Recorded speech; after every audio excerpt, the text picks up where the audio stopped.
नमस्कार, सिटी न्यूजच्या बातमीपत्रात प्रेक्षकांचं मनपूर्वक स्वागत। आज दिनांक 4 फेब्रुवारी 2025 वार मंगळवार। बातमीपत्राची सुरुवात करूया सुविचारमालेने। ज्याला कष्ट करायची तयारी असते त्याला यश मिळवण्यापासून कोणीही रोखू शकत नाहीत। आजचा सुविचार आपण बघितला, आता बघूया बातमीपत्रातील ठळक बातम्या।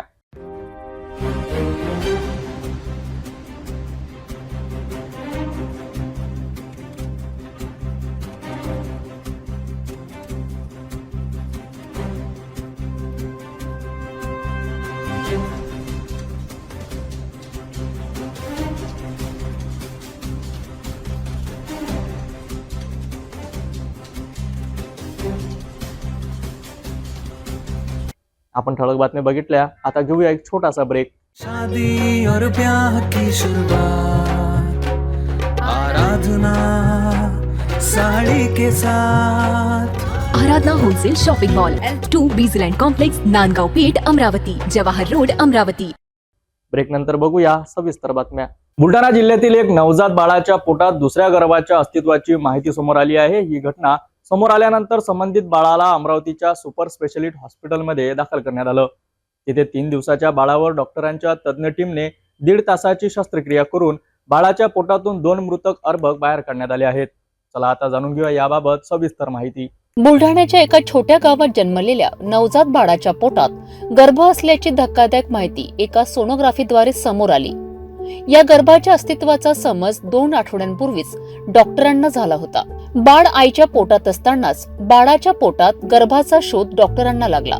बाळाची डिलिव्हरी झाल्यानंतर बाळाला त्वरित अमरावतीच्या सुपर स्पेशालिटी हॉस्पिटलमध्ये रेफर करण्यात आलं।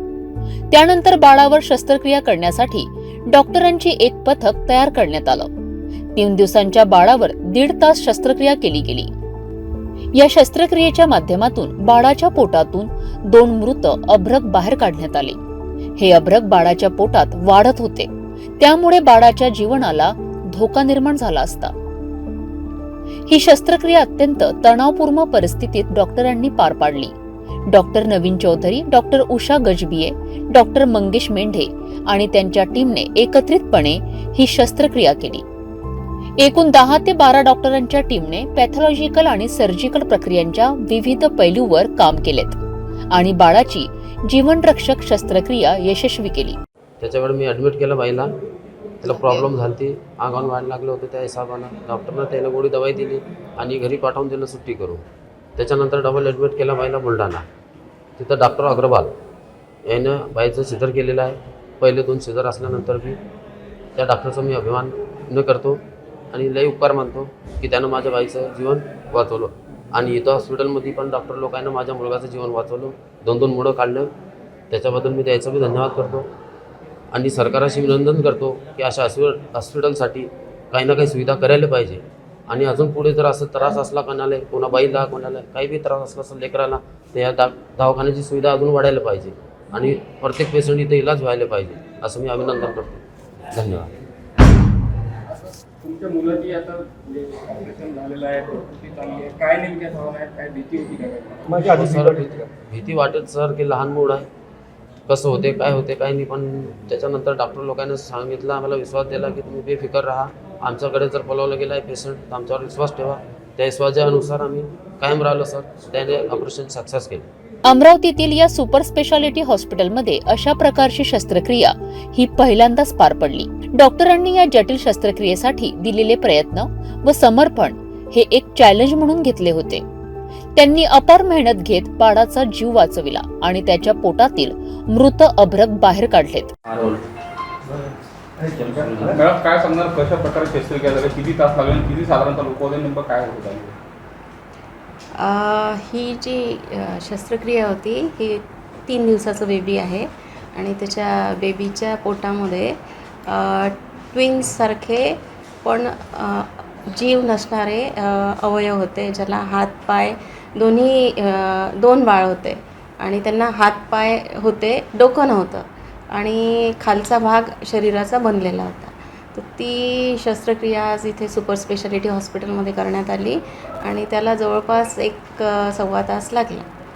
आणि या शस्त्रक्रियेमध्ये मी डॉक्टर उषा गजबिये, डॉक्टर नवीन चौधरी आपल्या इथे paediatric surgeon senior paediatric surgeon आहेत, डॉक्टर मंगेश मेंढे सर, जे आज आपल्या हॉस्पिटलमध्ये मेडिकल सुपरिटेंडंट म्हणून कार्यरत आहेत, डॉक्टर मॅडम ही जी शस्त्रक्रिया आहे ॲनेस्थेटिस्ट डॉक्टर संजय सहत महात्पुरे मोरे पण पण होते होते. आणि sir doctor Nilesh Nilesh Patil Patil. Paediatrician आहेत. मेडिकली ही शस्त्रक्रिया किती चॅलेंजिंग होती, काय कॉम्प्लिकेशन्स आले? शस्त्रक्रिया चॅलेंजिंग असतेच, कारण की 3 दिवसाच्या बाळामध्ये तुम्ही जर मोठी शस्त्रक्रिया करता, ज्याच्या पोटामध्ये 2 बाळ आहेत आणि ते तुम्हाला काढायचे आहेत, त्याला रक्त सप्लाय पण असतो, तो रक्त सप्लाय नॉर्मल शरीराच्या अवयवाला जोडलेला असतो आणि त्यापासून तुम्हाला ते सेपरेट करावं लागते. तर शस्त्रक्रिया एक तर छोटं बेबी असल्यामुळे, दुसरं त्याचे अवयव शरीरात पूर्ण मोठं बाळ असल्यामुळे आणि मोठी ट्यूमर असल्यामुळे ते आपल्याला चॅलेंजिंग राहतं. त्याचं ॲनेस्थेशिया चॅलेंजिंग असतो, बाळाचं ऑपरेशन चॅलेंजिंग असतं. बच्चे को मैम कितने टाके लगे हैं? टाके का कुछ नहीं रहता, पेट में आधा पेट काटा जाता है ऑलमोस्ट. मॅडम ह्या अशा रेअर केसेस असतात, काय नेमक्या म्हणजे कशामुळे असं होतं किंवा काय मेडिकली काय सांगू शकतो? मेडिकली असं आहे की ते जेव्हा बाळ डेव्हलप होतं सुरुवातीला, तर जसं आपल्याला ट्विन्स आणि ट्रिपलेट्स वगैरे होतात, त्या टाईपचं सुरुवातीचं जे फर्टिलायझेशन होतं आणि ते नॉर्मल आईच्या युट्रसमध्ये न इम्प्लांट होता जे डेव्हलप होणारं एक बाळ असतं त्याच्या पोटामध्ये किंवा शरीरातल्या कुठल्याही भागामध्ये ते डेव्हलप होऊ शकतं. किती लोकांची टीम होती आज सकाळपासून? ते आपण सांगितलं आहे मी. किती लोक हां, असं आहे, हे जे आहेत हे आणि नर्सिंग स्टाफ जर अराऊंड 10-12 लोक होते. आता बाळाची कंडिशन्स कशी आहेत, काय?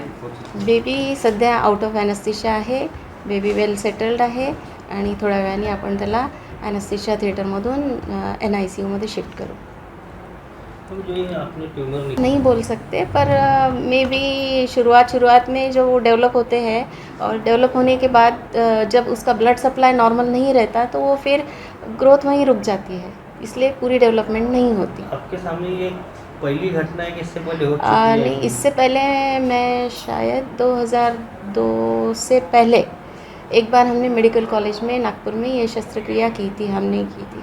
2 बच्चों की थी कि एक की? पहली 2 बच्चे का तो बहुत रेयर रहता है, पूरे जग में अभी तक 33 मतलब 33 बच्चे ही हैं जिसमें मल्टीपल ऐसे ट्विन्स दिखे हैं, और ये शायद ये 34वीं हो. और सिंगल वाले बहुत सारे रहते हैं, अराउंड 270 वगैरह बोल केसेस सकते हैं कि पहली घटना है अपने शायद विदर्भा में पहली हो. आतापर्यंत देशात 15 घटना झाल्या असं बोलाल, पण महाराष्ट्रामध्ये रिअल नाही, महाराष्ट्रामध्येही झालेल्या आहेत असं नाही आहे, पण मल्टिपलची मी गॅरंटीनी नाही सांगू शकत की ही आपल्याकडची पहिलीच आहे म्हणून, कारण की बरेचसे मेडिकल कॉलेजेस आहेत नागपूर, अमरावती आणि महाराष्ट्रामध्ये, तर होऊ शकतं. या घटनेची संपूर्ण देशात चर्चा होत आहे आणि सुपर स्पेशालिटी हॉस्पिटलच्या डॉक्टरांच्या टीमचेही कौतुक केले जात आहे.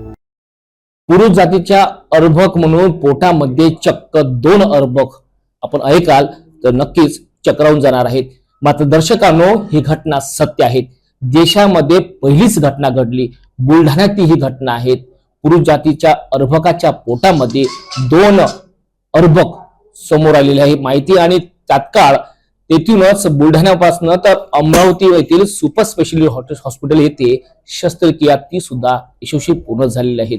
अनेक येथील तज्ञ डॉक्टरांनी या अर्भकाच्या विषयावर आणि गंभीर या विषयावर सुद्धा त्यांनी शस्त्रक्रिया पूर्ण केलेल्या आहेत. मात्र शस्त्रक्रियेदरम्यान पोटातील 2 अर्भक मृत निघाले. नेमकी ही घटना काय आणि देशाला चक्रावून टाकणारी घटना नेमकी काय ते सुद्धा आपण जाणून घेऊया. सर, नेमकी घटना काय आहे आणि कुठली घटना आहे? हे बुलढाणा जिल्ह्यातली घटना आहे. 1 तारखेला सीझरनं 3ऱ्यांदा डिलिव्हरी झालेली आहे जिल्हा स्त्री रुग्णालय बुलढाणा इथं शासकीय दवाखान्यामध्ये, आणि ती करायची किंवा नाही हा प्रश्न आरोग्य खात्याला होता. म्हणजे रेफर छत्रपती संभाजीनगरला पाठवायची का, कारण सोनोग्राफी करताना आपण तपासणीमध्ये सोनोग्राफी करताना त्यांना बाळात बाळ आढळलं तिच्या रेडिओलॉजिस्टला. मग त्यांनी इथं करावी किंवा मग कुठे करायचं असं संभ्रम चालू होता, विचारविनिमय चालू होता. पण तेथील आरोग्य खात्याच्या चमूने मग तो डिसिजन घेतला की इथं आपण त्यांचं सीझर करू आणि पुढे बघू काय नव्हते. म्हणजे दिनांक 1 तारखेला त्या रुग्णांचं सीझर करण्यात आलेलं आहे आणि आईची तब्येत चांगली आहे आणि मग बाळ झालं तर मग बाळाला कुठे पाठवावं हा पण एक त्यांच्यासमोर प्रश्न होता. पण आपलं हे महाराष्ट्र शासनाचं विभागीय संदर्भ सेवा रुग्णालय हे नाव लौकिक आलेलं आहे आणि 5 जिल्ह्यामध्ये अकोला, बुलढाणा, वाशिम, यवतमाळ आणि अमरावती तसेच मध्य प्रदेश आणि मेळघाट या सगळ्या रिजन मधले पेशंट आपल्याकडे येत असतात आणि माउथ टू माउथ पब्लिसिटी झालेली आहे.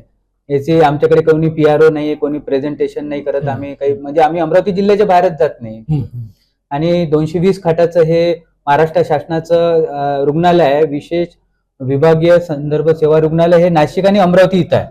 इथं हे 2007 पासून सुरू झालेलं आहे. एक फेज मध्ये paediatric surgery, plastic surgery, kidney transplant, dialysis unit हे आणि आपलं पिडियाट्रिक सर्जरी हे नावकृत आहे. म्हणजे आपल्याकडे 2 तज्ज्ञ डॉक्टर हे सुरुवातीपासूनच आहे, डॉक्टर नवीन चौधरी सर आणि डॉक्टर उषा गजमे मॅडम. हे दिवस रात्र आपल्या 5 जिल्ह्यातले रुग्णांचे शस्त्रक्रिया करत असतात. पण त्यांच्या आयुष्यातली त्यांनी फक्त मेडिकल कॉलेजला शस्त्रक्रिया केलेली आहे. पण त्याच्यानंतर त्यांच्या आयुष्यातली हे पहिली केस इथं आहे की त्यांनी स्वतःच्या ताकदीवर हे केस केलेली आहे इथं आणि कुठे रेफर न करता म्हणजे आपलं टीमनं चमून आणि सगळ्यांना सहकार्य करून सिस्टर आणि अॅनेस्थेटिक टीम आणि जे पिडियाट्रिक सर्जन यांनी सगळ्यांनी एक विचारविनिमय करून 2 पिडियाट्रिक सर्जन MCS झालेले तज्ज्ञांनी ते शस्त्रक्रिया केलेली आहे आणि 2 तारखेला हा रुग्ण इथं भरती झाला.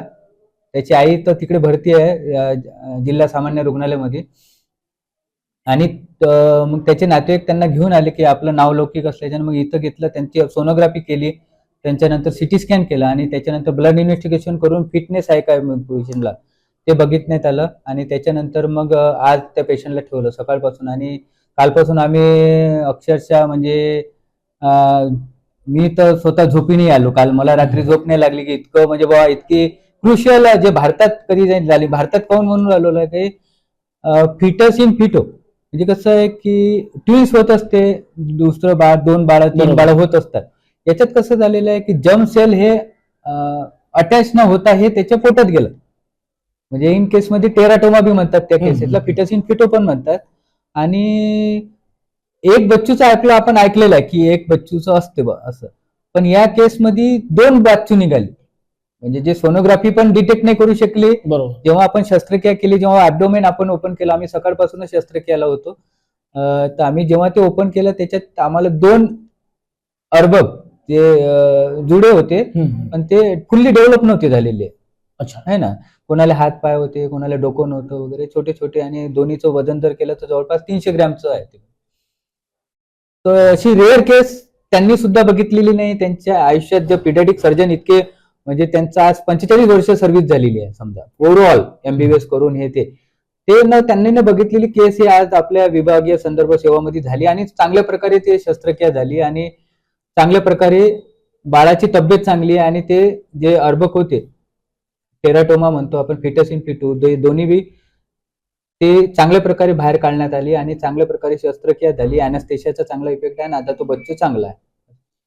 नेमकं बाळाच्या पोटात 2 अर्भक आणि शस्त्रक्रिया करण्यामध्ये सुद्धा आपल्याला मोठं आव्हान असेल. किती वेळ ही शस्त्रक्रिया चाललेली? हे सकाळी म्हणजे 9:30ला तर पेशंटला घेण्यात आलं आणि मग अॅनेस्थेशिया वगैरे देऊन 10 वाजता ते सुरू करण्यात आलेले आहे. आणि त्याच्यानंतर मग कसं आहे की लहान मुलाचा अॅनेस्थेशिया स्पायनल म्हणजे डिफिकल्ट असतो, जे मोठ्या माणसाचं स्पायनल कॉर्ड वगैरे नाही का, आणि आपण त्यांना सांगू शकतो पोझिशन अशी कर तशी कर. लहान मुलाला बोलता आपण नाही बोलू शकत तू असा वाक वगैरे असं नाही का. तर ते करताना सगळ्यांना चमूला टीमला थोडी मेहनत करायला लागली आणि त्याच्यानंतर ते अॅनेस्थेशिया देऊन त्या बाळाची चांगल्या प्रकारे शस्त्रक्रिया. सुरुवातीला असं वाटलं गुंतागुंत होऊ शकतो कारण की कसं सोनोग्राफी CT स्कॅन तुम्हाला फक्त आयडिया देते, पण ऍक्च्युली जेव्हा तुम्ही ओपन करता कोणतं बी स्ट्रक्चर तेव्हा अॅनाटॉमी हे सगळ्याची वेगळी राहू शकते. म्हणजे असं कोणाचं कुठे पार्ट राहील हे काही सांगता नाही. जोपर्यंत आपण ओपन नाही करत तोपर्यंत आपल्याला काहीच मार्गदर्शन समजू नाही शकत.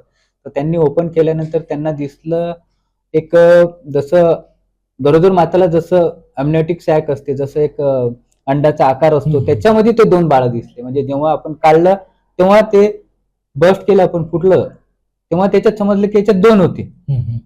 तर ते अवघड होतं आणि त्याच्यातून सेपरेशन करणे, कोणत्या इंटेस्टाईनला अटॅच नाही का, पोटाच्या आतमध्ये होतं पण कोणत्या लिव्हरला अटॅच आहे का, म्हणजे ब्लड सप्लाय कुठून कुठून येतो तो पण आपल्याला कॅच करून ते रक्तस्राव जास्त झाला नाही ते चांगल्या प्रकारे शस्त्रक्रिया पार पडली. आईच्या पोटात 2 अर्भक, ठीक आहे, ट्विन्स असणं आपण ऐकतोय, मात्र बाळाच्या पोटात म्हणजे 2 अर्भक ही ऐकणं म्हणजे वेगळीच आहेत. कोणत्या नजरेने पाहतात, कशामुळे ही घटना घडली असेल? कसं आहे की मेडिकल सायन्स एक मॅजिक म्हणलं जाऊ शकते. मेडिकल अच्छा. सायन्स काही भाकीत करू नाही शकत. हे एखाद्या 50 लाखातली एक केस असं रेशो असतोच त्याचा, प्रत्येकाचा रेशो असतो की हे अशी राहू शकते, याच्या प्रकारे राहू शकते. पण कसं आहे, माझ्या ऐकण्यात आणि सर्जनच्या बी ऐकण्यात एक ऐकलेलं आहे की एका बाळात एक बाळ होऊ शकतो. पण एका बाळात 2 ऐकणं हे आम्ही ऐकलं पण नाही, इमॅजिनेशनच्या पार आहे असं. म्हणजे आता कसं आहे, सायन्स बी हे सायन्सच आहे. मेडिकल फॅकल्टी सायन्सवरच आहे, सगळ्या गोष्टी सायन्सवर आहे. तर ते कोणाच्या बॉडीमध्ये कसं काय होईल हे कोणीच सांगू नाही शकत, कोणी प्रिडिक्ट पण नाही करू शकत. सोनोग्राफी पण त्यांना सांगितलं एकच, पण ते प्रिडिक्ट कोणीच काही करू शकत जोपर्यंत काय होतं. ते मेडिकल सायन्स काय एक सायन्स आहे, त्याचं आपण कोणी निदान नाही करू शकत. बरोबर. सर्वांना चक्रावून टाकणारी आहेत. मात्र अमरावती येथील सुपर स्पेशालिटी येथील हॉस्पिटलमधील सर्व तज्ञ, शासकीय रुग्णालयातील तज्ञ डॉक्टरांनी अथक परिश्रम घेऊन अनेक तास शस्त्रक्रिया करून त्या बाळावर शस्त्रक्रिया केली. बाळ हा सुखरूप आहे, मात्र बाळाच्या पोटातील 2 अर्भक हे मृत निघाले. आणि नक्कीच या रुग्णालयातील संपूर्ण तज्ञ डॉक्टरांचा, सिस्टरचा, संपूर्ण कर्मचाऱ्यांचा सिडरूच्या वतीने खरोखर अभिनंदन. आणि नक्कीच या घटनेमुळे आपण सर्वजण चक्रावून जाणार आहेत. आणि विशेष करणं ही एक मॅजिक आहे. आणि कृपया आपण सर्वांनी सुद्धा अंधश्रद्धेचा हा भाग समजू नये, हे सुद्धा आपल्याकरिता एक विशेष माहिती. कॅमेरामन रोहित खाळी सोबत मी अजय शृंगारे, पाहत राहा सिटी न्यूज, अमरावती. या आध्यात्मिक शस्त्रक्रियेच्या यशस्वी पार पडलेल्या घटनेने संपूर्ण वैद्यकीय जगतात एक नवा आदर्श निर्माण केला आहे. डॉक्टरांच्या अथक प्रयत्नामुळे बाळाचा जीव वाचला आणि त्यांच्या पोटातील मृतक अर्भक यशस्वीपणे बाहेर काढले. या घडामोडींवर संपूर्ण डॉक्टरांची टीमने अभिनंदन केले जात आहेत. अशाच महत्त्वपूर्ण अपडेटसाठी बघत रहा सिटी न्यूज. अमरावतीत चोरट्यांचा धुमाकूळ सुरूच असून आता भाजपच्या माजी नगरसेविका लवीना हर्षे यांच्या घराला चोरट्यांनी लक्ष केले आहेत. सोमवारी मध्यरात्री 4:15 सुमारास ही धाडसी चोरी घडली आहे. हर्षे दाम्पत्य प्रयागराज येथे गेल्यामुळे चोरट्यांनी संधी साधत मुख्य दरवाजाची कोंडा तोडून घरात प्रवेश केला आणि चोरी करून पसार झाले आहेत. सिटी कोतवाली पोलीस घटनास्थळी दाखल झाले असून अज्ञात चोरट्यांचा शोध सुरू आहे. भाजपाची माजी नगरसेविका लवीना हर्षे यांच्या घरी सोमवारी मध्यरात्री अज्ञात चोरट्यांनी टार्गेट केले. रात्री 4:15 सुमारास मुख्य दरवाजाचे कुलूप तोडून चोरट्यांनी घरात प्रवेश केला. यावेळी हर्षे दाम्पत्य प्रयागराज येथे गेल्यामुळे घरात कोणीही नव्हते आणि चोरट्यांनी संधीचा फायदा घेत चोरी केली. घटनास्थळी पोलिसांनी तपास सुरू केला असून घराच्या परिसरातील सीसीटीव्ही फुटेज तपासले जात आहे. चोरी झालेल्या वस्तू व रकमेचा अंदाज घेण्यासाठी तपास सुरू आहे. अज्ञात चोरट्यांचा शोध घेण्यासाठी पोलिसांची विशेष टीम कार्यरत आहे. शहरात वाढत्या चोरीच्या घटनांमुळे नागरिकांमध्ये भीतीचे वातावरण आहे. घराच्या सुरक्षेसाठी नागरिकांनी सीसीटीव्ही कॅमेरे, अलार्म सिस्टीम आणि शेजाऱ्यांशी संपर्क ठेवावा, असे आवाहन पोलिसांनी केले आहेत. भाजपच्या माजी नगरसेविका लवीना हर्षे यांच्या घरातील ह्या धाडसी चोरीमुळे शहरात खळबळ उडाली आहे. सिटी कोतवाली पोलीस चोरट्यांचा शोध घेत आहेत आणि लवकरच आरोपींना पकडले जाईल असा विश्वास व्यक्त करण्यात आला आहे. शहरातील महत्त्वाच्या बातम्यांसाठी आणि अपडेटसाठी सिटी न्यूज अमरावतीला फॉलो करा, लाईक करा आणि शेअर करा. धर्मशक्ती, एकता आणि समाजसेवा मिलाफ म्हणजेच वडाळी येथे इंद्रशेष बाबा दरबार संस्थानद्वारे आयोजित रथसप्तमी महोत्सव. आज या महोत्सवाची दिंडी पालखी सोहळ्याने थाटात समारोह करण्यात आला आहे. या सोहळ्यात वारकरी, भजनी मंडळी, कीर्तन, धार्मिक अनुष्ठान आणि विविध सामाजिक उपक्रमाचा सहभाग दिसून आला.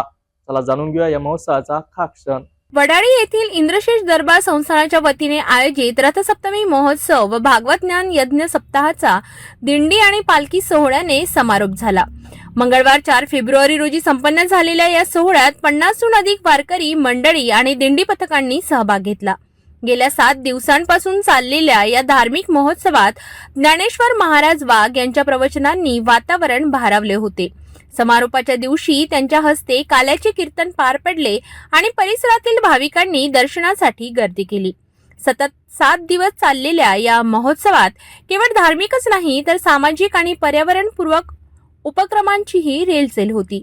1 फेब्रुवारीला जिल्हा सामान्य रुग्णालयाच्या रक्तपेढीच्या उपस्थितीत रक्तदान शिबिर आयोजित करण्यात आले. विशेष म्हणजे अनेक जोडपेही रक्तदान करण्यासाठी पुढे सरसावली. 2 फेब्रुवारीला गरजूंसाठी वस्त्रदानाचा उपक्रम राबवला गेला.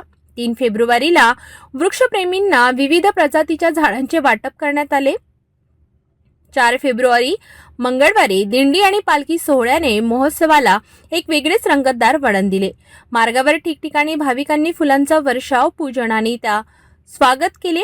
पालखी सोहळ्याचे नेतृत्व संस्थेचे अध्यक्ष राजेश बोके व व्यवस्थापक प्राध्यापक हरिदास खुडे यांनी केले. भक्तीचा जागर आणि समाजसेवेच्या व्रताने वडाळी परिसर भक्तिरसात न्हाऊन निघाला. रथसप्तमी महोत्सव हा केवळ एक धार्मिक सोहळा नसून समाजसेवा आणि पर्यावरण संरक्षणाचा संदेश देणारा एक महत्त्वपूर्ण प्रेरणादायी महोत्सव ठरला आहे.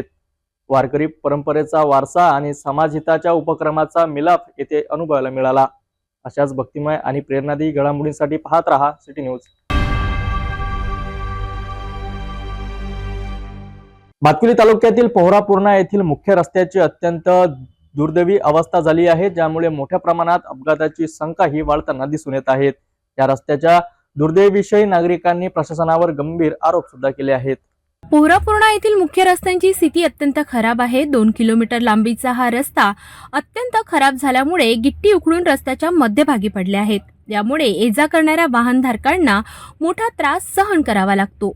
किरकोळ अपघातांची संख्या वाढत आहे आणि लोकांचा राग प्रशासनावर पोहोचला आहे. स्थानिक नागरिकांनी या रस्त्याची दुरुस्ती करण्यासाठी जिल्हा परिषद बांधकाम विभागाकडे अनेक वेळा तक्रारी केल्या, तथापि प्रशासनाकडून या तक्रारींचा कोणताही ठोस प्रतिसाद मिळालेला नाही. गावकऱ्यांचे आरोप आहेत की प्रशासन त्यांच्या समस्या दुर्लक्ष करीत आहे. पोहरापूर्णा रस्त्याच्या दुरुस्तीची मागणी जोर धरत आहे आणि त्यावर त्वरित काम सुरू करण्याची गावकऱ्यांची योजना आहे. सरपंच गजानन लांजेवार यांनी सांगितले की जर प्रशासनाने या रस्त्याची दुरुस्ती नाही केली तर जिल्हा परिषद बांधकाम विभागाच्या कार्यालयाला घेरा घालणार असा इशारा त्यांनी यावेळी दिला. भातकुली तालुक्यातील पोहरापूर्णा हे जे गाव आहे, भातकुली तालुक्यातील शेवटला गाव आहे, शेवटला टोकावरचं गाव आहे. या गावामधील हा जो मुख्य रस्ता आहे हा अमरावती परतवाडा या मार्गावरून 2 किलोमीटरचा हा गावचा दळणवळण करण्याचा रस्ता आहे. या रस्ता गेल्या अनेक वर्षांपासून फुटलेला आहे. आपण माझ्या पाठीमागं बघू शकता, या रस्त्यावर मोठ्या प्रमाणात गिट्टी जमलेली आहे. या रस्त्याने रात्रीच्या वेळेस जर कदाचित एखादा पेशंट जर कधी गावकरी दवाखान्यामध्ये नेत असेल तर त्यांना ना हरकत त्रास सहन करावा लागत आहे. या रस्त्यावरून अनेक दुचाक्यासुद्धा स्लिप झालेल्या आहेत आणि किरकोळ अपघाताच्या घटना देखील दिवसेंदिवस मोठ्या प्रमाणात वाढत आहे. त्यामुळे संपूर्ण या रस्त्याचे बांधकाम करण्यात यावे. जिल्हा परिषद विभागाने या रस्त्याच्या बांधकामाकडे लक्ष देण्यात यावे अशा मागणीसाठी सर्व गावकऱ्यांनी लक्ष वेधलेले आहे. आपल्यासोबत बोलण्यासाठी आहे येथील सरपंच आहेत गजानन लांजेवार. आपण त्यांच्या थेट प्रतिक्रिया जाणून घेऊया. भाऊ, हा जो रस्ता आहे हा रस्ता किती वर्ष झाले, या किती वर्षापासून हा रस्ता असाच आहे? अनेक वर्षापासून ग्रामस्थांची हा रस्ता होण्याची मागणी आहे. जिल्हा परिषद अंतर्गत हा रस्ता येतो, 2 किलोमीटरचा रस्ता येतो आणि गावाचा मुख्य रहदारीचा हा रस्ता आहे. अनेक विद्यार्थ्यांना शाळेत जाण्यासाठी, ग्रामस्थांना बाजारपेठेमध्ये जाण्यासाठी हा एकमेव रस्ता आहे. परंतु ह्या रस्त्याची दुर्दशा अशी झालेली आहे की ह्या रस्त्यानं पायदळ चालणेसुद्धा कठीण झालेले आहे. अनेक छोटे मोठे अपघात ह्या ठिकाणी झालेले आहे. प्रशासनाने आम्हाला वेळोवेळी ह्या संदर्भात आश्वासन दिले, परंतु आश्वासनाची पूर्तता केली नाही. या त्रासाला कंटाळून आम्ही येणाऱ्या लोकसभेवर बहिष्कारसुद्धा टाकला होता, परंतु प्रशासनानं आम्हाला लेखी स्वरूपात दिले की आम्ही हा रस्ता पूर्णत्वास नेऊ म्हणून. परंतु लोकसभा झाल्यानंतरसुद्धा ह्या रस्त्याचे काम मार्गी लागले नाही. त्यानंतर जिल्हा परिषद बांधकाम विभागाचे दिनेशजी गायकवाड साहेब आणि जिल्हा परिषद बांधकाम विभागाचे उपअभियंता सन्मान्य अतुलजी रामटेके साहेब यांनी आम्हाला या जिल्ह्याच्या माजी पालकमंत्री आणि माजी आमदार सन्मान्य यशोमतीताई ठाकूर यांच्या पत्राच्या अनुषंगाने हा जो रस्ता पोहरापूर्णा ते विहारापर्यंतचा 2 किलोमीटरचा रस्ता आहे, ह्या रस्ता त्वरित डांबरीकरण करण्यासाठी गट ब मधून प्राधान्यानं हा रस्ता प्रस्तावित केला होता आणि त्यावर DPC मधून, जिल्हा नियोजनमधून 40 लाख रुपयाचा निधी ह्या रस्त्यासाठी मंजूरसुद्धा करण्यात आला. परंतु जिल्हा परिषद प्रशासनाच्या भोंगळ कारभारामुळे निवडणूक झाल्यानंतरसुद्धा ह्या कामाला गती आली नाही, कारण त्यांनी निविदा प्रक्रिया राबविल्या नाही. किंवा वर्क ऑर्डरसुद्धा ह्या रस्त्याची झालेली नाही. अनेक छोटे मोठे रस्त्याचे वर्क ऑर्डर झाल्या, निविदासुद्धा झालेल्या आहे. कारण आचारसंहिता केव्हाची संपली आणि सर्व प्रक्रिया झाल्यानंतरही पूर्णासाठीच यांना अडचण का निर्माण होते यासाठी मी त्यांना निवेदनसुद्धा दिले. प्रत्यक्षात दिनेशजी गायकवाड कार्यकारी अभियंता जिल्हा परिषद बांधकाम विभाग यांच्या समक्ष वेळोवेळी त्यांना भेटलो, परंतु त्यांनी पाहिजे तसा प्रतिसाद दिलेला नाही. या सर्वांना मी एकच विनंती करतो की आमचा पूर्णाचा 2 किलोमीटरचा मार्गस्थ रस्ता त्वरित डांबरीकरण सुरू करा, अन्यथा पूर्ण ग्रामस्थासह मी जिल्हा परिषद समोर आमरण उपोषण सुरू करीन आणि कोणत्याही क्षणी करीन, अशी मी आजच्या प्रसंगी विनंती करतो. भाऊ, या रस्त्याने तुम्ही ये जा करत आहे, काय वाटते तुम्हाला, काय समस्या आहे? आमच्या ह्या रस्त्यामुळे असे अपघात होण्याचे पुष्कळ हे कारणे आहे. अपघात होता आणि शाळेच्या मुलांना जाण्यासाठी खूप त्रास होतो आणि बाजारपेठ मेन रोड असल्यामुळे आम्हाला खूप जाणं येणं करावं लागते या रस्त्यामुळे. त्याच्यामुळे खूप त्रास होतो आणि नेहमी निवेदन देऊन सरपंचांनी लय प्रयत्न केले, पण ह्या रस्त्याचं काम अजूनही अपूर्ण राहिलेलं आहे. हे जे आहे संपूर्ण गावकऱ्यांचं म्हणणं असं आहे की हा रस्ता जे आहे तिवसा मतदारसंघातील शेवटला गाव आहे आणि या तिवसा विधानसभा मतदारसंघातील नवनियुक्त आमदार जे आहे राजेश वानकडे हे लक्ष देतील का, असाही सुद्धा येथील नागरिकांना प्रश्न पडलेला आहे. सिटी न्यूज प्रतिनिधी गजानन खोपे, अमरावती, भातकुली. या वृत्तांतामध्ये आम्ही पोहरापूर्णा येथील रस्त्याची दुर्दशा आणि प्रशासनाच्या दुर्लक्षाबद्दल सविस्तर माहिती दिली आहे.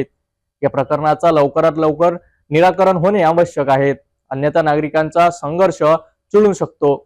पुढील अपडेटसाठी पाहत रहा सिटी न्यूज.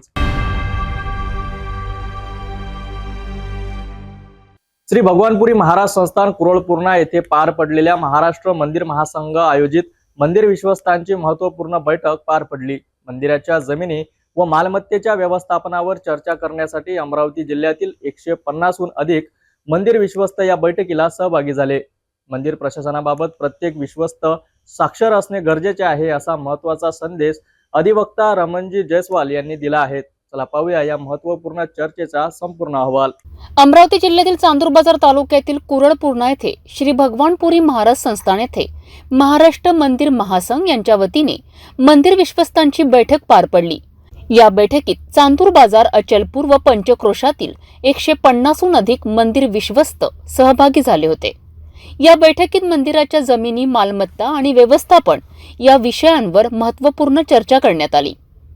या प्रसंगी अधिवक्ता रमणजी जयस्वाल यांनी उपस्थित विश्वस्तांना मार्गदर्शन करताना सांगितले की अनेक ठिकाणी मंदिरांच्या मौल्यवान जमिनी कवडीमोल भावाने विकल्या जात आहेत किंवा बळकावल्याही जात आहेत. काही ठिकाणी या जमिनी अवैध मार्गाने अन्य व्यक्तींच्या नावे चढविल्या जात आहेत. त्यामुळे मंदिर विश्वस्तांनी साक्षर होणे आणि आपल्या मंदिराची संपूर्ण कागदोपत्री माहिती व्यवस्थित ठेवणे आवश्यक आहे. त्यांनी असेही सांगितले की धर्मदाय आयुक्त कार्यालय व महसूल विभागातून सर्व अधिकृत कागदपत्रे मिळवून त्यांच्या सत्यापित प्रती संग्रही ठेवणे आवश्यक आहे.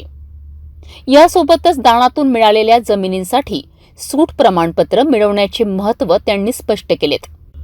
त्यांनी मंदिर व्यवस्थापनातील अंतर्गत राजकारण व वादविवाद टाळण्याचे आवाहन करत मंदिराच्या प्रगतीसाठी एकत्र येण्याचा संदेश दिलाय. मंदिर विश्वस्तांसाठी अत्यंत उपयुक्त ठरलेल्या या बैठकीत मंदिर प्रशासनाविषयी महत्त्वपूर्ण मार्गदर्शन करण्यात आले आहेत. मंदिराच्या मालमत्तेचे योग्य व्यवस्थापन हे हिंदू संस्कृतीच्या जतनासाठी गरजेचे आहेत, हे अधिवक्ता रमणजी जयस्वाल यांनी स्पष्ट केले. मंदिर विश्वस्तांनी जागरूक होणे आणि कागदपत्रांची पूर्तता करणे हाच मंदिर संरक्षणाचा मूलभूत मंत्र आहेत. अशाच महत्त्वाच्या बातम्यांसाठी पाहत राहा सिटी न्यूज.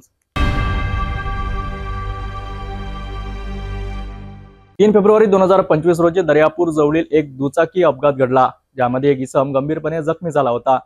या घटनेने रुग्णवाहिकेच्या विलंबामुळे जखमी व्यक्तीला जीवन मरणाच्या संघर्षात समोर जावे लागले असते, पण आरटीओ अधिकारी आणि स्थानिक लोकांच्या तात्काळ मदतीमुळे त्याला वाचवण्यात आला आहे. अमरावतीहून अंजनगाव सुर्जीकडे मजुरी साहित्य घेऊन जात असताना एका इसमाच्या होंडा ऍक्टिवा दुचाकीचा अचानक अपघात घडला. त्याच्या वाहनाच्या मागच्या चाकात साहित्याची पोत अडकून तो अनियंत्रित झाला आणि स्लिप होऊन पडला. त्याला डोक्याला गंभीर इजा झाली आणि रक्तस्राव होऊ लागला. त्याचवेळी घटनास्थळी गर्दी जमली, परंतु रुग्णवाहिका पोहोचण्यासाठी विलंब झाला होता. त्यावेळी अमरावतीच्या प्रादेशिक परिवहन कार्यालयाचे अधिकारी, सहाय्यक मोटर वाहन निरीक्षक शोहेब शेख आणि निलेश जाधव हे त्यांचं शासकीय वाहन घेऊन मासिक शिबिरासाठी दर्यापूरकडे जात होते. त्यांना घटना दिसताच त्यांनी रुग्णवाहिकेला संपर्क केला आणि घटनास्थळी थांबून मदतीला धावलेत. अधिकाऱ्यांनी विलंब न करता रुग्णवाहिकेची वाट पाहणाऱ्यांना मदतीसाठी त्यांच्या शासकीय वाहन उपलब्ध करण्याची तयारी दर्शविली. परंतु त्यांच्या आधीच रुग्णवाहिका घटनास्थळी पोहोचली आणि जखमी इसमाला रुग्णालयात दाखल करण्यात यश आलेत. अशा वेळी लोकांच्या मदत, योग्य वेळेवर केलेली हस्तक्षेप आणि अधिकाऱ्याची तत्परता हे जीवन वाचवू शकतात. हे प्रकरण एक ठराविक उदाहरण आहे की मदतीचा हात वाढवण्यापुढे किती मोठा फरक पडू शकतो. आपली काळजी घ्या आणि तसेच चांगले काम करणाऱ्यांना सन्मान द्या. धन्यवाद. आज मोर्शी बस स्थानकावर डॉक्टर अनिल बोंडे यांचे स्वीय सहाय्यक, शिवप्रतिष्ठान मोर्शीचे संस्थापक अध्यक्ष सुनील सोमवंशी यांच्या वाढदिवसानिमित्त एक भव्य रक्तदान शिबिराचे आयोजन करण्यात आले होते. या शिबिरात 36 बॉटल रक्त संकलन करण्यात आले. चला जाणून घेऊया या समाजसेवेच्या विशेषणाचा वृत्तांत. मोर्शी शहरातील बस स्थानकावर रक्तदान शिबिराचे आयोजन करण्यात आले. यावेळी 36व्या वाढदिवसानिमित्त 36 बॉटल रक्त संकलन करण्यात आले. शिवप्रतिष्ठान मोर्शीचे संस्थापक अध्यक्ष सुनील सोमवंशी यांच्या नेतृत्वाखाली या शिबिराचे आयोजन करण्यात आले होते. शिबिरात मोठ्या प्रमाणावर मित्रमंडळी आणि समर्थक उपस्थित होते. रक्तदान करताना यावेळी सर्व उपस्थितांनी समाजसेवेचे महत्त्व आणि एकता यावर प्रकाश टाकला. आपल्या मतदारसंघातील किंवा बाकीच्याही जिल्ह्यातील रुग्णांना रक्तांची आवश्यकता भासत होती, तेव्हा त्यांना रक्त मिळत नव्हतं. वारंवार खासदार साहेबांना त्यांचे कॉल यायचे, सर आम्हाला रक्त मिळत नाही. त्यांच्या माध्यमातून आम्ही त्यांच्याकडे काम करत असताना आम्हालासुद्धा ते म्हणायचे की हे डोनर बघा, हे रक्त आपल्याला तिथं या रुग्णांना द्यायचं आहे. एक संकल्पना अशी राबवण्यात आली का 365 दिवस म्हणजे वर्षभर हा उपक्रम चालावा, यासाठी साहेबांनी ही मोहीम, खासदार डॉक्टर बोंडे साहेबांनी ही मोहीम हातात घेतली. मिनिमम 30 बॉटल किंवा 21 बॉटल रोजच्या हा इरविनला किंवा लाईफलाईनच्या माध्यमातून त्यांना देण्यात यावा. का ते बरेचदा वरुड असेल किंवा मोर्शी असेल, इथले पेशंट आपले अमरावती किंवा नागपूर या भागात जातात, परंतु त्यांना जेव्हा रक्त लागतं तेव्हा रक्तांच्या वेळेस खूप तारांबळ निर्माण होते. तारांबळ अशी होते की त्यांना तो डोनर उपलब्ध मिळत नाही. उपलब्ध त्यांच्याकडे डोनर असतो, तो बाहेरगावी असतो आणि वेळेवर रक्तपुरवठा केला जात नाही. ही संकल्पना जेव्हा खासदार साहेबांनी CS, DHO किंवा शासकीय अधिकारी यांच्यासमोर मांडली, तेव्हा त्यांनी मोठ्या प्रमाणात प्रतिसाद दिला आणि आता ही मोहीम आज 1 जानेवारीपासून म्हणजे त्यांच्या मुलींच्या वाढदिवसापासून सुरू केली. आज 4 फेब्रुवारी आहे. 4 म्हणजे ह्या 34-35 दिवसात रोज कंटिन्यू कुठे ना कुठे जिल्ह्यात रक्तदान शिबिर आयोजित केलं जात आहे आणि त्यांना चांगला प्रतिसाद आहे. आज माझा वाढदिवस आहे, उद्या आमचे पदाधिकाऱ्यांचा कोणाचाही वाढदिवस राहू शकतो. त्यांच्या माध्यमातून 21 बॉटल रोज हा रक्तदानाचा उपक्रम सतत चालावा, यासाठी ही मोहीम हातात घेतलेली आहे. वाढदिवस हा डिवायडरवर तुम्ही म्हटल्यानुसार डिवायडरवर सारदा होतो ते तर आहेच, परंतु रक्तदानाच्या माध्यमातून जर झाला तर एक पुण्याचं काम होतं आणि जेव्हा जेव्हा रक्त लागेल तेव्हा तेव्हा खासदार साहेबांच्या माध्यमातून हे रक्तपुरवठा केला जाईल. वारंवार असं होतं का भावना अशी झाली आहे का रक्त देण्यात येतं, परंतु लोकांची मानसिकता निगेटिव्ह झालेली आहे की आम्ही आज जर रक्त दिलं तर ते उद्या आला मिळणार नाही, परंतु असं काही होणार नाही. खासदार साहेबांच्या कार्यालयात एक स्पेशल यंत्रणा यासाठी उभारण्यात आलेली आहे. तुम्ही तिथं कधीही कॉल करू शकता. जे काही पेशंट असेल त्यांना त्या रुग्णांना रक्त दिलं जाईल. आज 25 तारखेला थोडक्यात एक माहिती देऊ शकतो, परंतु सुदैवाने ते ऑपरेशन सक्सेस झालं नाही. मागील काळात एकदम 71 बॉटल्स एका पेशंटला देण्यात आलेल्या होत्या, परंतु ते ऑपरेशन सक्सेस झालं नाही, म्हणून आम्ही त्याची काही प्रसिद्धी केली नाही. दादा, एक चाकोरी बाहेरचा प्रश्न विचारतो. यावेळेस डॉक्टर अनिल बोंडे साहेब कृषी मंत्री असताना आपण त्यांचे खाजगी स्वीय सहाय्यक होते आणि संपूर्ण जे आपण पॉवर ऑफ अथॉरिटी म्हणतो ती तुमच्या हाती होती. तुम्ही तुमच्याकरता स्वतःकरता भरपूर काही करू शकले असता, पण तुम्ही स्वतःचं कार्य न निवडता जनकार्य निवडलं. आज तुमचं जनकार्य या वरुड मोर्शी मतदारसंघामध्ये प्रसिद्ध आहे आणि शिवप्रतिष्ठानच्या माध्यमातून तुम्ही गोरगरीब मुलांना शिकवता, त्यांना पाठ्यपुस्तके, दप्तरे वगैरे, आजही तुम्ही ते स्कूल बॅग वाटप करत आहे. तर दादा, आपला स्वार्थ न साधता लोकांसाठी आपण एक संतांनी म्हटलं आहे का परमार्थ करा, स्वार्थ नका करू, याच्यावर आपण काय प्रकाश टाका थोडक्यात? नाही, हे चाकोरीच्या बाहेरचा प्रश्न आहे, पण राजकारणाच्या पलीकडे समाजकार्य आवश्यकता असते. राजकारण हा नंतरचा भाग आहे. जेव्हा शिवतीर्थ प्रतिष्ठान, काही माझे मित्र आहे त्यांच्या माध्यमातून मी उभारण्यात आलं. काही वरिष्ठ मंडळी आहे, त्यांनी मला जेव्हा प्रतिष्ठान स्थापन केलं तेव्हा साथ दिली. माझ्या मित्रांनी आजही माझ्यासोबत आहे, सतत सोबत राहणार आहे. त्यांचं असं म्हणणं होतं की बा जेव्हा आपण करतो किंवा एखाद्या विद्यार्थ्यांना दिलं तर त्याची प्रसिद्धी करायची नसते. आज आता योगायोग झाला, हे तुमच्या चॅनलच्या माध्यमातून प्रसिद्धीचा योग आला, परंतु प्रसिद्धी करायची नाही हा आमचा संकल्पना आहे. आणि जे गरजू विद्यार्थी आहे, मागील काळात आम्ही प्रतिष्ठानच्या माध्यमातून खासदार साहेबांच्या वाढदिवसाला शालेय साहित्यसुद्धा वाटप केलं. आज माझ्या वाढदिवसाला वरुड तालुक्यातील आदिवासी भागामध्ये नोटबुक वाटप सुरू आहे. आणि इथे एक रक्तदानाचा कार्यक्रम आयोजित केलेला आहे. आमचे नितीन भाऊ उमाडे आहे, अप्पासाहेब गेडाम आहे, ठाकरे साहेब आहे, राहुलजी आहे, अशोक काका आहे, बाकीचे जे माझे मित्रमंडळी आहे, प्रतिष्ठानचे सर्व सदस्य आहे, महिला भगिनी आहे, पक्षाच्या भारतीय जनता पक्षाच्या पदाधिकारी आहे, यांनी सर्वांनी हा उपक्रम माझ्यासाठी आज जो वाढदिवसानिमित्त जे आयोजित केलेला आहे आणि यांचं मला खूप मोठा अभिमान आहे की मी जरी शहरातला असेल किंवा माझ्या मंत्रालयात काम करत असेल, पण इथं माझी एक वास्तविकता निर्माण झालेली आहे. हे समाजकार्यापेक्षा खूप. आणखी एक चांगली गोष्ट आपल्या शहरात घडली आहे. रक्तदान शिबिराच्या माध्यमातून सुनील सोमवंशी यांनी त्यांच्या टीमने आपला समाजासाठी आदर्श दर्शविला. अशा उपक्रमाची आज गरज आहे आणि यापुढे आपले समाज अधिक सक्षम होईल.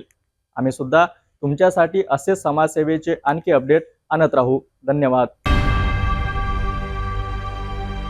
विदर्भ राज्य आंदोलन समितीने आता आपल्या लढ्याची तीव्रता वाढवण्याचा निर्णय घेतला आहे. स्वतंत्र विदर्भ राज्याच्या मागणीसाठी समिती तिसरे अधिवेशन 23 व 24 मार्च 2025 रोजी नागपूर येथे आयोजित करण्यात आले आहेत.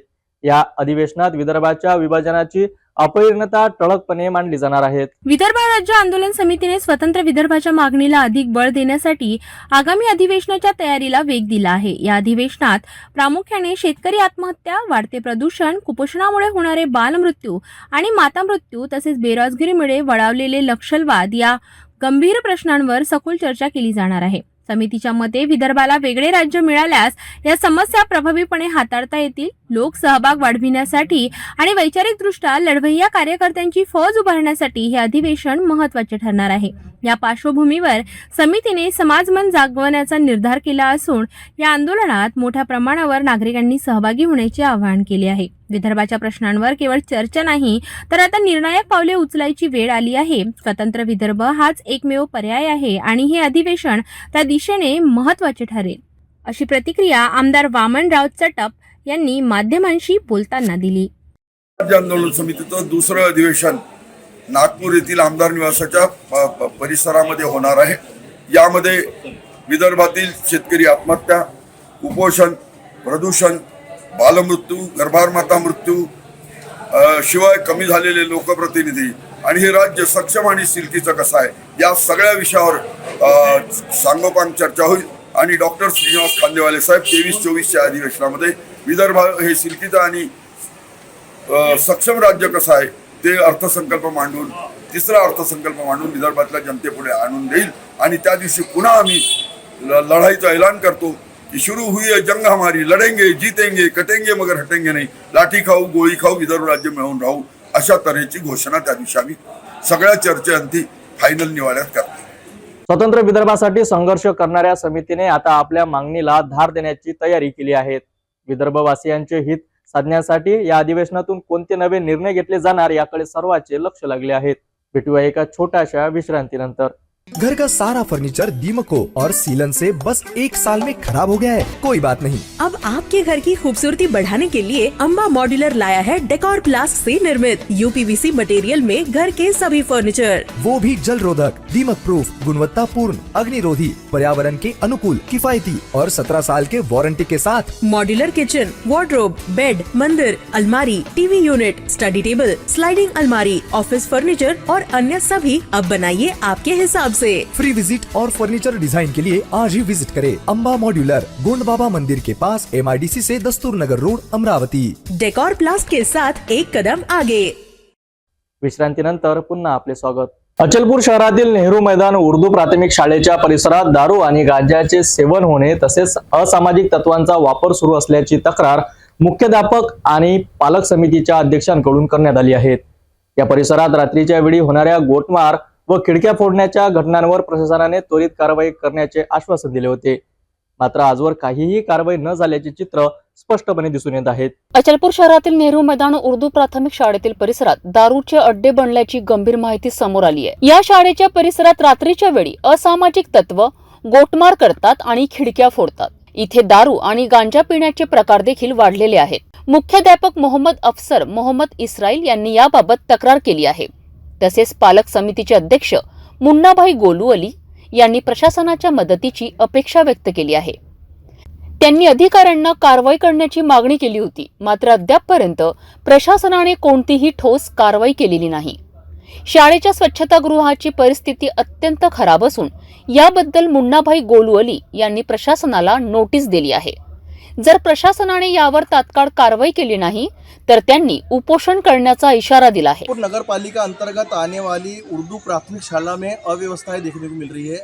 अस्वच्छता के साथ साथ यहाँ पर कुछ असामाजिक तत्वों द्वारा प्रतिदिन रात में शराब पीने का अड्डा बना दिया गया है. हर रोज़ पत्थर मारे जाते हैं और यहाँ की इमारत भी सुरक्षित नहीं है. और उर्दू इमारत जो है, उर्दू स्कूल के अंदर जो विद्यार्थी वो भी अपने आप को असुरक्षित महसूस कर रहे हैं. नेहरू मैदान पे हम खड़े हैं. क्या समस्या जानेंगे सर, आपका क्या नाम? मैं प्रभारी मुख्याध्यापक, मेरा नाम है मोहम्मद अफसर, नापा उच्च प्राथमिक शाला नेहरू मैदान परतवाड़. यहाँ पे 7-8 बजे के बाद में जितने भी दारू पीने वाले हैं वो यहाँ पे जमा होते हैं, आते हैं. और ये जो झाड़ लगी हुई है इसके पूरे ट्री गार्ड ये तोड़ डाले हैं और यहाँ के बंडे स्कूल के इमारत में अंदर मारते हैं, जिसकी वजह से हमारी इमारत भी डैमेज हो रही है. चपरासी रोज़ाना जो है वो सिमेट रहा है, फेंक रहा है. तो ये रोज़ाना का मामूल बन गया है, कंटिन्यू जैसा ये हमारे स्कूल में ऐसा हो रहा है. हमने CO साहब को, कमेटी को भी एक लेटर दिए हैं. इससे पहले भी जो मुख्य अध्यापक थे उन्होंने भी अवगत कराया इसके बारे में. तो ये तरास हमारे को जो है दारू पीने वालों का बढ़ गया है, खेलने वालों का बढ़ गया है. रात के 8 बजे कोई भी यहाँ पे जमा हो जाते हैं, दारू की शीशियाँ पड़ी हुई है. और इसके बारे में जैसा हम बहुत चिंतित है कि हमारे बच्चे इससे भयभीत है, तो कांच चुप जाए बच्चों को. और बंडे जो है मारने से हमारे इमारत के दरवाजे खिड़कियाँ डैमेज हो रही है. हमारे वहाँ कंप्यूटर लैब है, LED TV हर रूम में लगा हुआ है.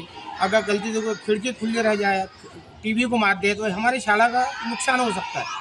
आपका क्या बोलना है, क्या यहाँ सदरी का आलम रहता है? पत्थर कितने रहते हैं? पत्थर तो यहाँ बहुत रहते.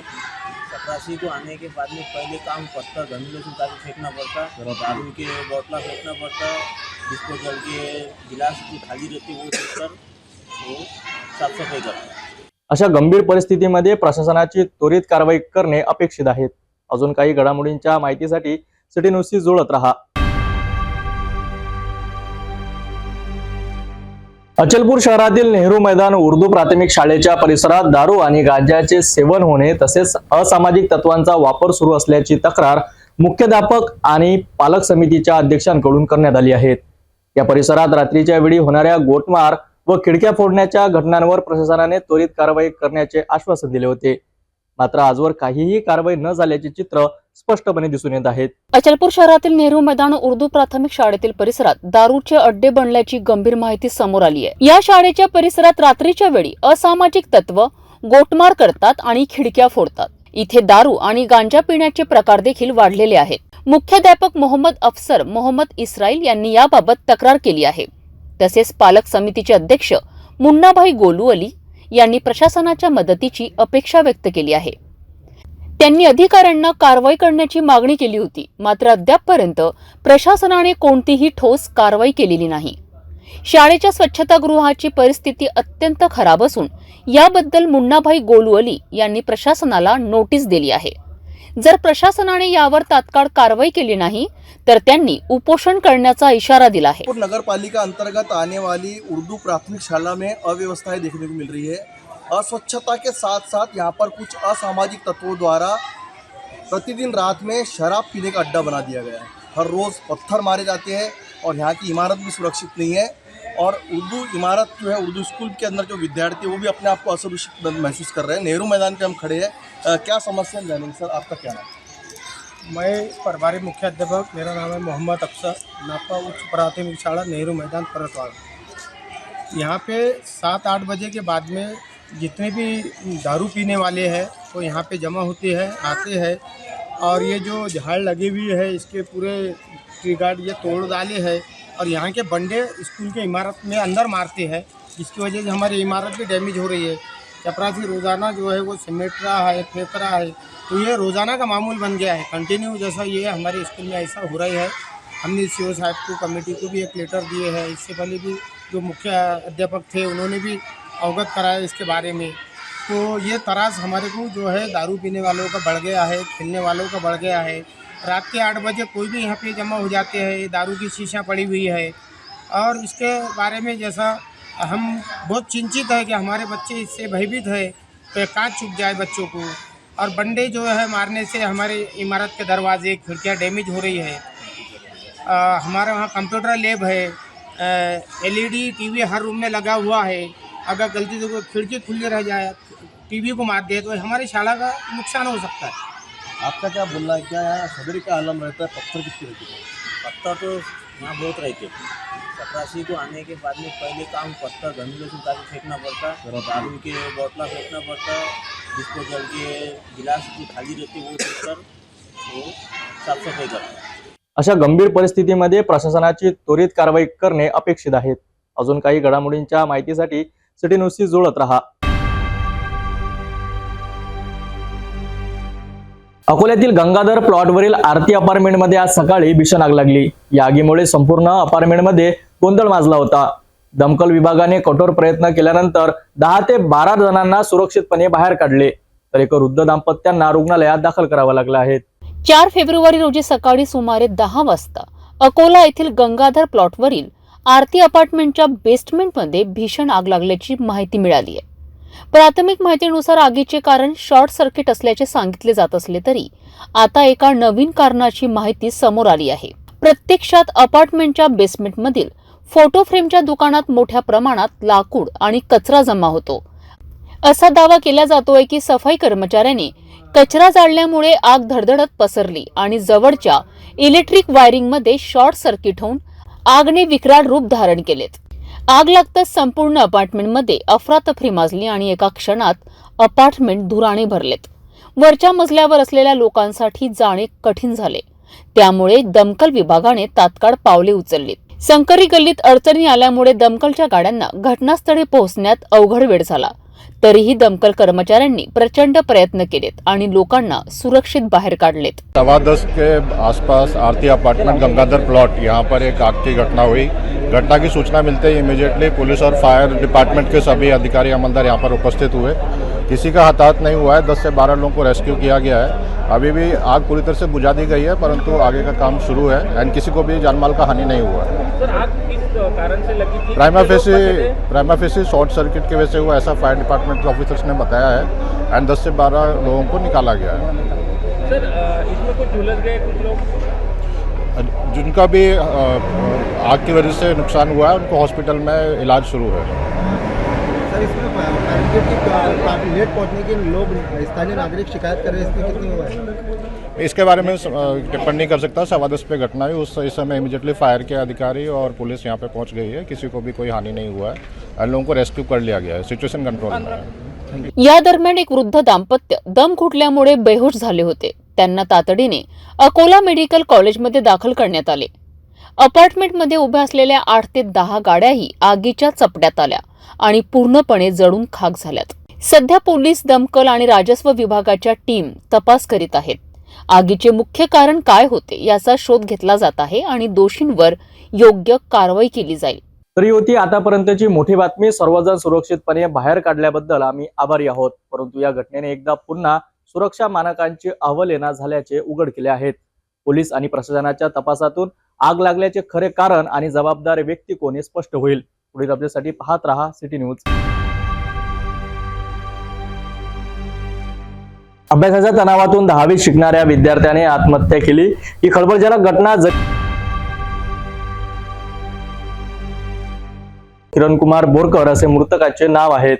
पोलिसांकडून प्राप्त माहितीनुसार अभ्यासाच्या तणावातून प्रणवने गळफास घेतल्याचा अंदाज वर्तविला जात आहे। जरीपटका पोलीस यादीमध्ये एक 15 वर्षाच्या मुलाने स्वतःला गळ्यामध्ये रशी बांधून खेचून स्ट्रँग्युलेट करून बाथरूममध्ये आत्महत्या केल्याची घटना समोर आलेली आहे। सदरचा मुलगा सकाळी बाथरूममध्ये गेला असता घरच्यांना कळालं तो दरवाजा उघडत नाही तेव्हा त्यांनी बाहेरून दरवाजा तोडून त्याला बाहेर आणला असता त्याच्या गळ्यामध्ये नायलॉनची रशी दिसून आली होती.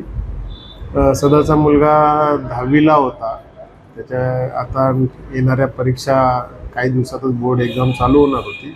सध्या स्थितीमध्ये आम्हाला त्याच्या आत्महत्येचं कारण आईवडिलांशी चौकशी करत आहोत, त्याच्याकडे इतर नातेवाईकांनी चौकशी करत आहोत की कारण काय आहे, त्याला कसला स्ट्रेस होता का याबाबत माहिती घेत आहोत. पण अद्यापर्यंत आत्महत्येचं निश्चित कारण जरी समजलं नसलं तरी माझं सर्व शाळकरी मुलांना हे आव्हान आहे की 10वीची परीक्षा हा एकच आपल्याकडे उद्देश नाही आहे. याच्यानंतर देखील आपल्याकडे भरपूर उद्देश आहेत, भरपूर परीक्षा येतील.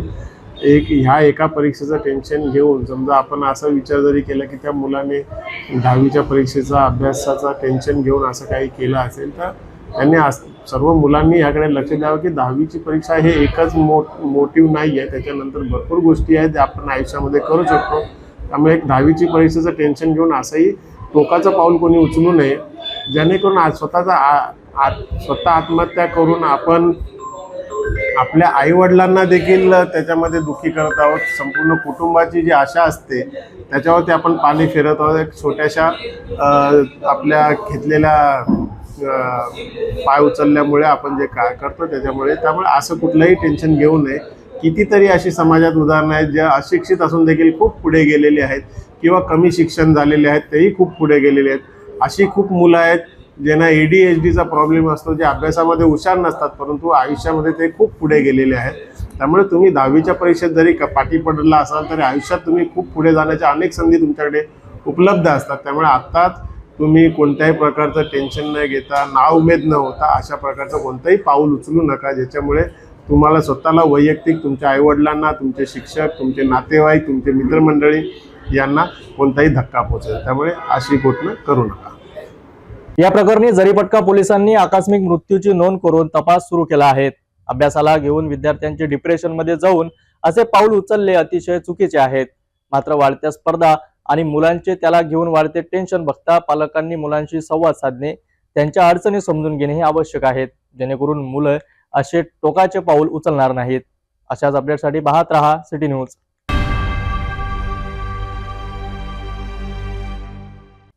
जाता पुन्हा एकदा आजच्या ठळक बातम्या.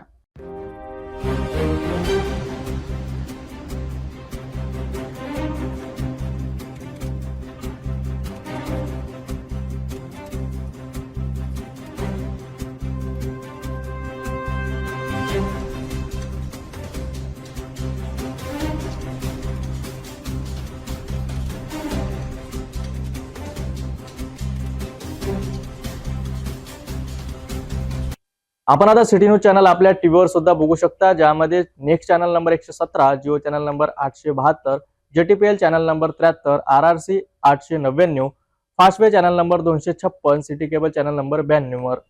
आता अमरावती विदर्भानंतर महाराष्ट्राचे दर्शक घर बसल्या आपल्या केबल टीव्हीवर सिटी न्यूज बातमी पाहू शकाल. लवकरच आम्ही आपल्यापर्यंत पोहोचणार आहोत. जर आपल्या टीव्हीवर सिटी न्यूज चॅनल दिसत नसेल तर आपण आपल्या केबल ऑपरेटरशी संपर्क करावा. सिटी न्यूज केबलच्या व्यतिरिक्त YouTube, फेसबुक, इंस्टाग्राम आणि ट्विटरवर सुद्धा न्यूज बघू शकता. याकरिता सोशल मीडिया अकाउंट सबस्क्राईब करा, फॉलो करा, लाईक करा. YouTube अकाउंट सबस्क्राईब करण्याकरिता सबस्क्राईब बटनला क्लिक करा आणि बेल आयकॉन दाबायला विसरू नका, कारण सर्वात आधी समाचार आपल्यापर्यंत पोहोचणार आहेत. तसेच सिटी न्यूजचे फेसबुक पेज लाईक करा, इंस्टाग्राम आणि ट्विटर हँडल फॉलो करा. आपण व्हॉट्सअपवर सूचना देऊन सुद्धा न्यूज प्राप्त करू शकता. व्हॉट्सअप नंबर खाली स्क्रीनवर येत आहेत. हे बातमीपत्र एवढ्यावरच थांबूया. पुन्हा भेटूया नवीन घडामोडी सोबत. नमस्कार.